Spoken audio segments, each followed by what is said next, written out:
It's the hardest thing in the world, I think, to look at a blank sheet of paper, but it's one of the most satisfying things when you're finished with the paper and there's something on it. So when you're sitting there with a blank sheet, just think of what's going to come later. Don't think of how empty it is right now. 13 or 14 St. Anthony's feasts going on at the same time, but this is the original. You live on Sullivan Street? I live up on a house on 6th Day. I actually lived on Thompson, but my place moved. Now you're on Houston? Yeah.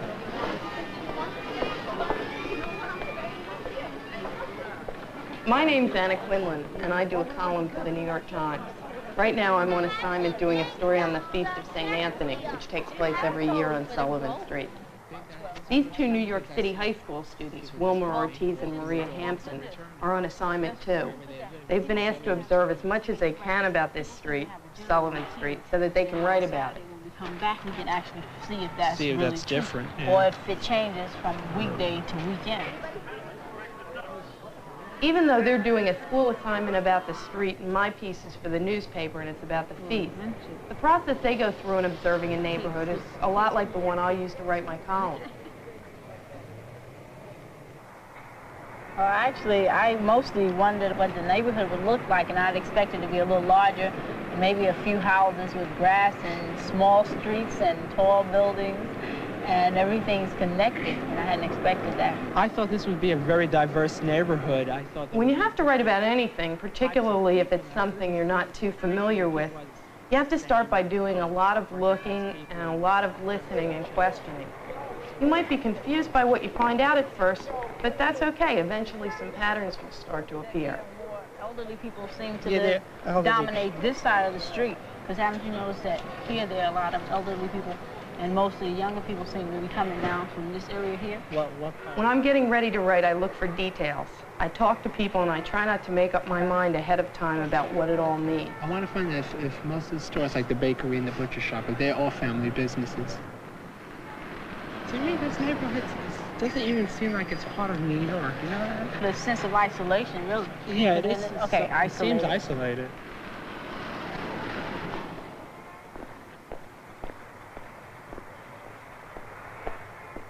My name is Maria Hampton, and I've been assigned to writing projects about neighborhoods.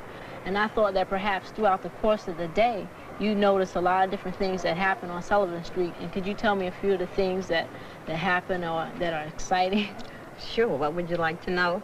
Well, actually, you know, what type of people come here and why do they come? Is it because of the shops or just the look? And since we have Soho in the neighborhood, we get a different clientele of people than many years ago. We have a lot of boutiques, a lot of galleries, and they come and go in groups all week long. Excuse me, can I speak to you for a moment, please? If you push these, we put these underneath. Yeah. Yeah, but once we get them in the van, and we have to get them out. Yeah, but I have to take them on two different bunches. We originally were all Italians. We have a lot of Portuguese people, mostly Portuguese people, which are very mostly Portuguese. Seems that they be taken over now, the Portuguese people. You feel that, is that a threat to you in any way? Oh, no, they're beautiful people. And yes. Do you have any living in your building at this point? The building is loaded with them. Yes. We were 35 Italian families. We're about 8 Italian families left. The rest all Portuguese.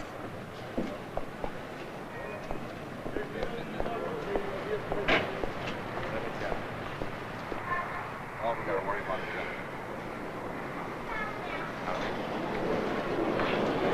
I'm sorry, have you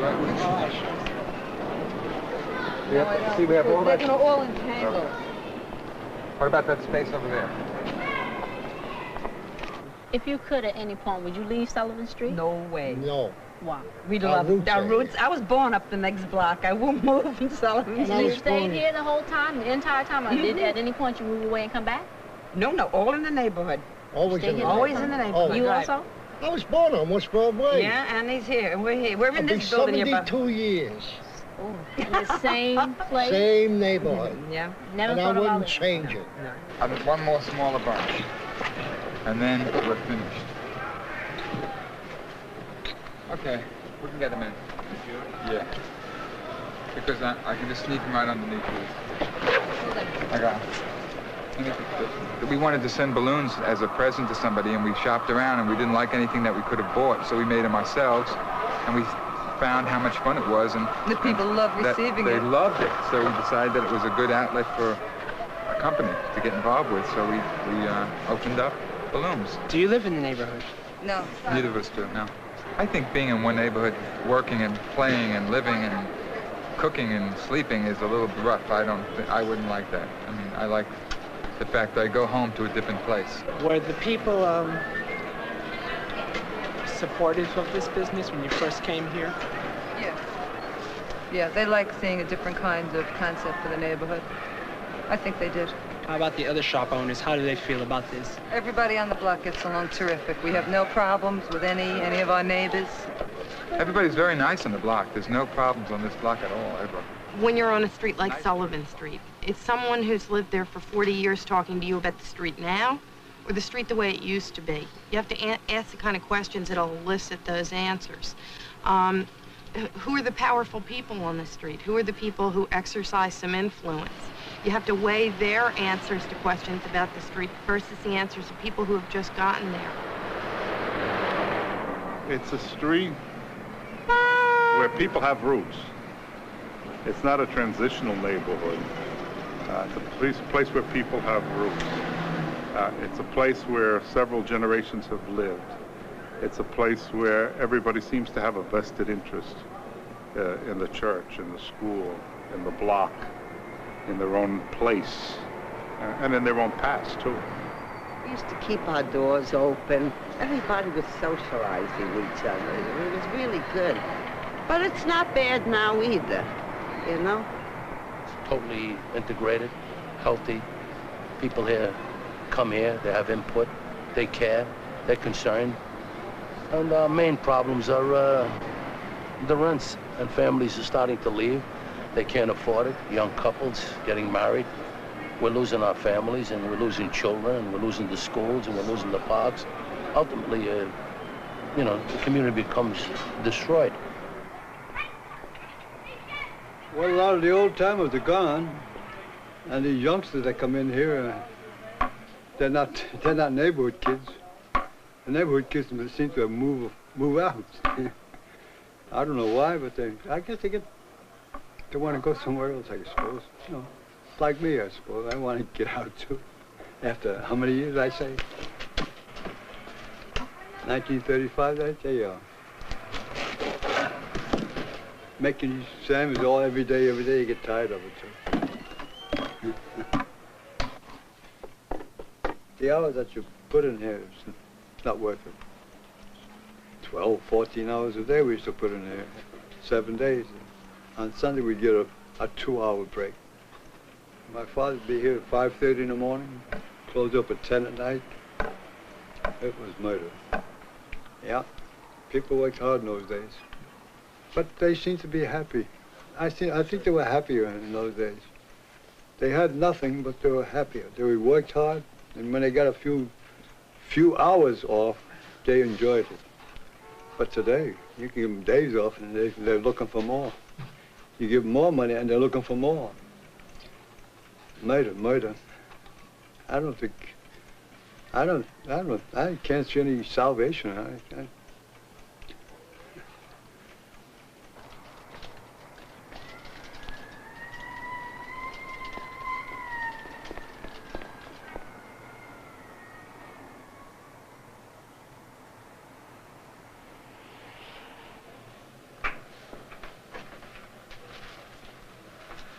A lot of people have fixations that if you're not from Italy, you can't make cheese. In the beginning, forget about it. The people, they used to run away when they used to see me. But then the word started to spread, and people started coming back. 2 mozzarella, salted. Yeah. We're getting a lot of Soho people in, which are very, very nice people, all artists. You know, it's like really good, and it brings a lot into the neighborhood. It brings a lot of culture into the neighborhood. And like, I'm not one for culture. But, I mean, when things start to look nice, then you say to yourself, well, you don't mind living in a neighborhood like this that's looking good. You know, we have the church across the street, which is beautiful. We just got a flower shop next door, and, you know, I mean, he tries everything to make the block look good. You know, it's like a close-knit family around here, really.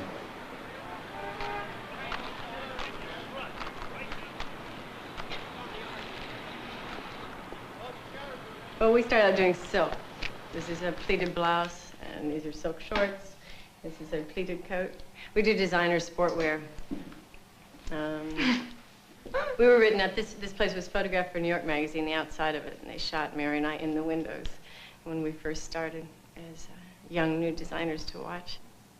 We have a lot of women working for us, and we work, some women work in the evenings and on the weekends, and you never feel like you're afraid on this street to be here alone, and that's a nice feeling. And literally, when strange people walk on the block, and sometimes in the beginning when we'd be here alone, you know, if somebody stuck their head in the door that didn't look like they belonged, there would all of a sudden appear 3 or 4 men asking what they were doing here. And not even particularly people we knew, except that we see them on the streets.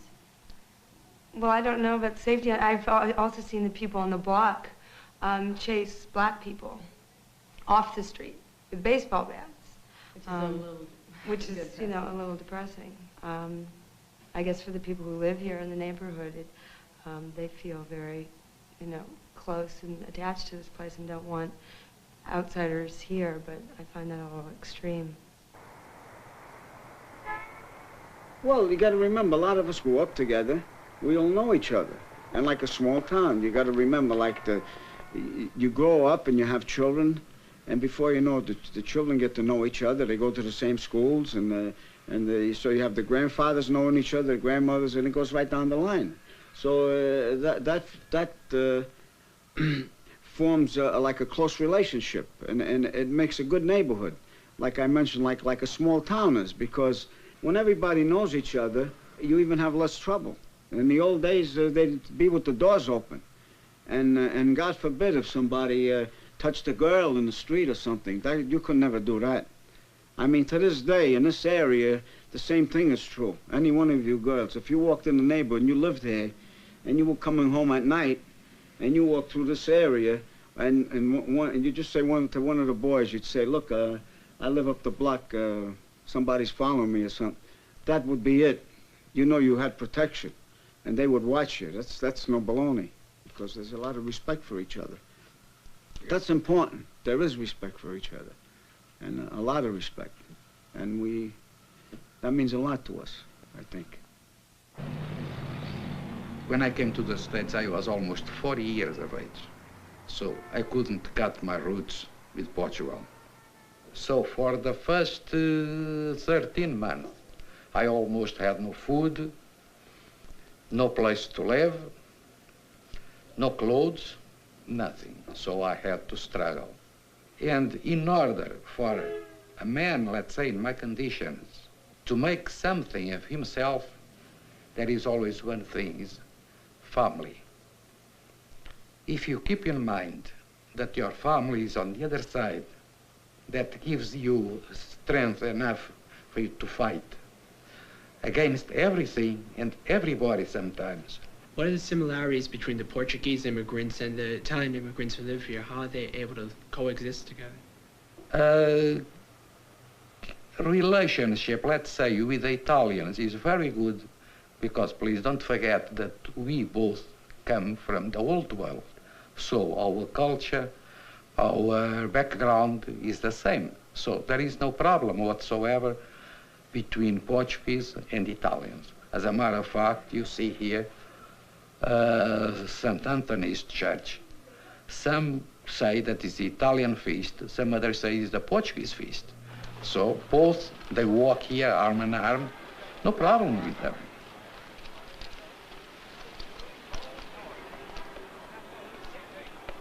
For most of the immigrant families that came to America, especially those that came into this area, the family is the first area of security. That's where you're loved, that's where you're chastised, that's where you're protected, that's where you're supported, and that's your refuge against the whole world, really. Usually, at least in the Italian community, you did not have a group of people that were highly oriented towards scholarship and school and education. children were all obliged to help support the family. And as a matter of fact, when I went to work and my sister went to work and any child in the family went to work, you brought your money home. You didn't keep the money, and then you were allotted so much. In short, the whole focus and center of your existence was the family, economically and otherwise. Immigrants come here to advance themselves, and education is usually the way they do that. So do the Italians do that basically by working? Was that your case? Well, I don't think that this is peculiar to Italian immigrants. I think it's peculiar to any group that is poor. And I think before they start thinking about culture, it seems to me that most immigrant groups want to make enough money to live on. Education and thoughts of scholarship comes later on when there's sort of a cause. Do you think that at any point now in the near future the Italians will be moved out by the outsiders? No. The young people, as they become Americanized and they equate material success with having arrived in America, they want to move out of these tenement houses and they want to go to the suburbs, or what I choose to call Televisionville, and they want to be part of the American mainstream. Their parents are still here. And they found many times when they brought their parents to Televisionville, the poor father and mother had nobody to talk to, and they wanted to come back to whatever you want to call it, the South Village, the Italian ghetto, what have you, where they could speak to people and see people who were alive and whom they knew and understood. And when the older people pass away, yes, then you can replace them, but nobody's going to move the Italians out. They will go out when they're ready. We were the first non-Italians to move in, and the first people, let's say, with liberal profession, you know, an architect, a teacher, and we bought a house. And the first few months were very difficult. No, we were not accepted at all, in fact. And what type of actions did they take towards you people moving in? Well, when we bought the house was in a bad condition. And one of the first things we did was scrape the front door and repaint it and lack it. And 2 days later, it was all scratched up. You know, really deeply scratched. They broke a window. Did their violent actions towards you make you at any point violent. They're not really okay, violent. Not really violent actions. They're not violent. They are spiteful. It's not quite the same. Okay, well, with their spitefulness, did that sort of make you want to leave at any point? Oh, did you no. want to turn We had back? bought a house. We were here to stay forever. So how long have you been here? Since '68. And when we bought the house, we knew nothing. And until the first day in June, and we opened the door, and he found the whole street full of sticks. And we asked what the sticks were for. And he said, you don't know? This is the feast of St. Anthony. And then it was disaster. I mean, it was like a bath of sausage and smoke and people sitting on your stoop and dropping grease and noise going up till 2 o'clock in the morning. And the following year, I tried to stop it. And what I did, I went around and I invited the priest. It was then a certain Father Roderick into the living room with every person who owned property. And I sat down and I said, we have to change this. This cannot be. We have to move your fair to Houston Street.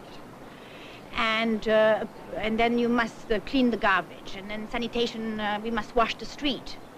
And then I realized a couple of days afterwards that the neighborhood was being rather cold to me. In fact, even worse than cold. And then I was really made to understand that if I touched the fair, I would be in trouble. That the fair was a necessity, that I had to help the fair and the church and never go against it. The newcomers actually picked up this area since they came in here, and they renovated a lot of the old buildings that he said were deteriorating. And now I learned that they don't resent the fact that they've come here.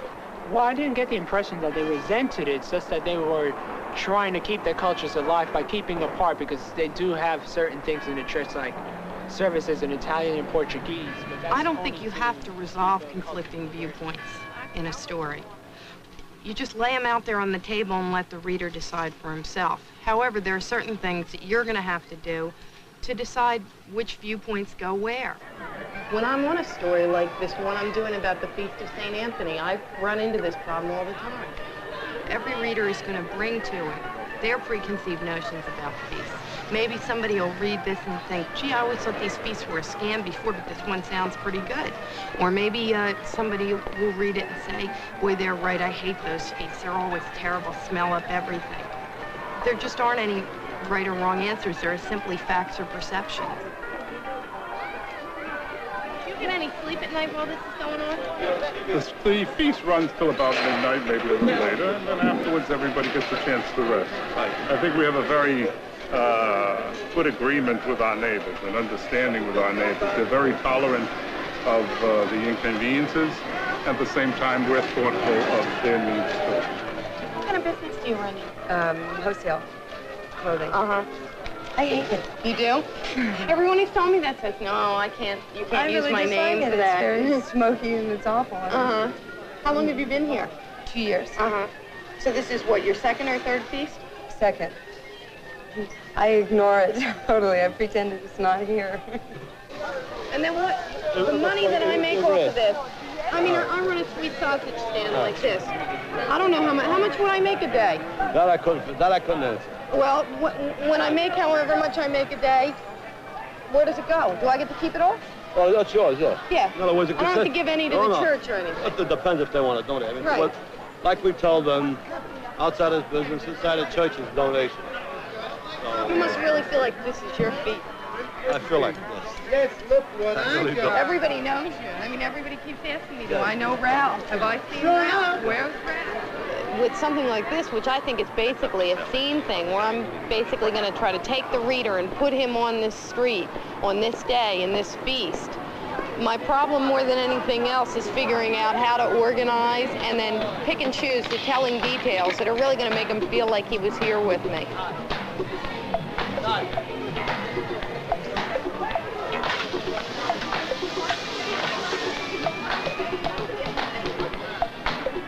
Name of the guy who runs Johnny's sausage stand. Johnny Barbecue, that's what they call it. They call him Johnny Barbecue. That's everybody has a nickname. Johnny D and Johnny Clams and a lot of Johnnies. I just write down just about everything. I take down quotes, the names on signs and all those things, just in case it might fit in. And I don't want to trust my memory. Sometimes you remember something red and it's really pink or blue. One time the feast was done right here. As the years went on, it expanded. Steak sandwich became more popular. And now it's one of the best little feasts in New York. At least I think. We hope for good weather. Yeah, I remember 2 years Maybe, ago. we've always had a little problem with weather, but maybe the fates will be kind to us this year.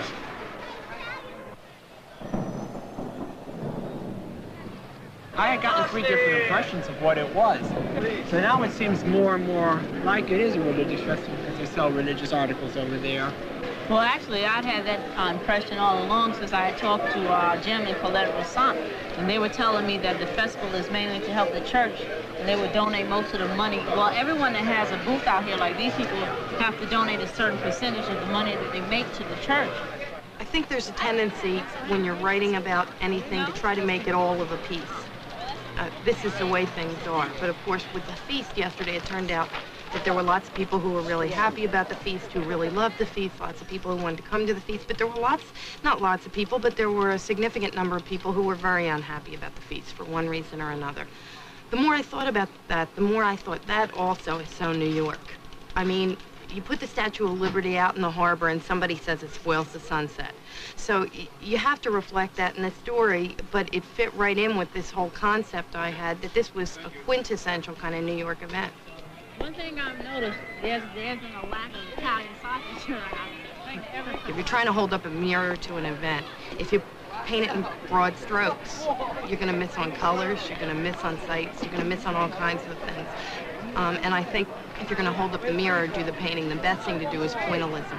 A whole bunch of little points. Put each one of those points down for the reader, and when the reader steps back and looks at it when they're done, they're not going to see a lot of little points, they're going to see a whole big picture.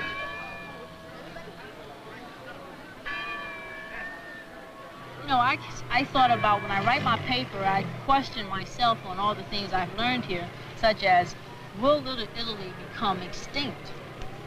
And I was thinking more in the terms that, will Little Italy become another Park Avenue? And then I said, will the old tradition of St. Anthony's Festival become a pedal in the wind? Or will it just blow out of the sight of the new residents, the outsiders that will have taken over? I've heard writing's the evolutionary process. I've never really knew what that meant. I always felt that referred to grammar, how you approached it, how the structure of your writing was. I didn't know that related to the focus of what you were going to write about. And I like to deal with what is it like to be the child of an immigrant, and breaking away from the family, leaving the Sullivan Street area to establish new roots. And do these people who leave, do they gravitate back to their culture? Do they eventually want to come back to that?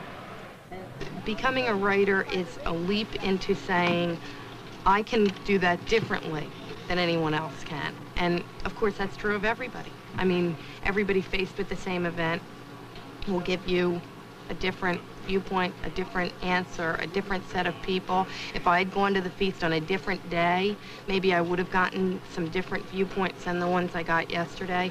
So it's a self-confidence that comes from self-confidence in your personality and not so much in your skills.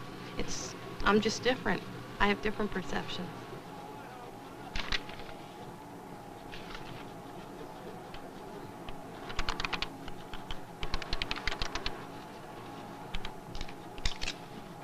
As sure as the sun will come up in the morning and the three-card Monte men will play on Broadway in the afternoon, so there will be crowds on Sullivan Street this week. That is because the Feast of St. Anthony of Padua has begun, and even if it rains, God forbid, as they say on the street, there will be sausages and zeppelis and ragtag games of chance, with stuffed animal prizes that look something like dogs, something like cats, something like nothing at all.